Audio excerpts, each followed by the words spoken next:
ঢাকা-টাঙ্গাইল মহাসড়কে এবার ঈদযাত্রায় যানজটের আশঙ্কা করছে চালক ও যাত্রীরা। আর পুলিশ বলছেন, ঈদযাত্রা নির্বিঘ্ন করতে মোড়ে মোড়ে সিসি ক্যামেরা বসানোর কাজ চলছে। রয়েছে 4 স্তরের আইন শৃঙ্খলা বাহিনী। কামাল হোসেন বিপ্লবের তথ্যচিত্রে জানাচ্ছেন বুশরা সুলতানা।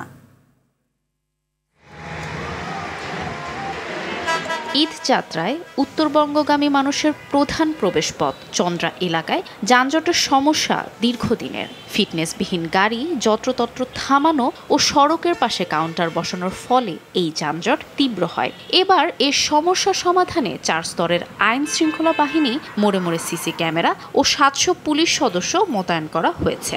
রাতে চুরি ও ছিনতাই ঠেকাতে প্রায় 350 জন পেট্রোল টহল পুলিশ কাজ করবে। চালকরা এবারও যানজটের আশঙ্কা করছেন। আইনশৃঙ্খলা বাহিনী থাকলেও থাকে, তাই আইনশৃঙ্খলা বাহিনী নাই, এখন আরো বেশি থাকতে পারে। রাস্তাঘাটে যে ডাকাতি হচ্ছে, ছিনতাই হচ্ছে, তাতে তো গাড়ি চালানো খুব কঠিন। বাংলাদেশ সড়ক পরিবহনের শ্রমিক ফেডারেশনের সাধারণ সম্পাদক হুমায়ুন কবির খান জানান, যানজট নিরসনে পুলিশ সদস্যদের পাশাপাশি শতাধিক শ্রমিকের সদস্য কমিউনিটি পুলিশের দায়িত্ব পালন করবেন।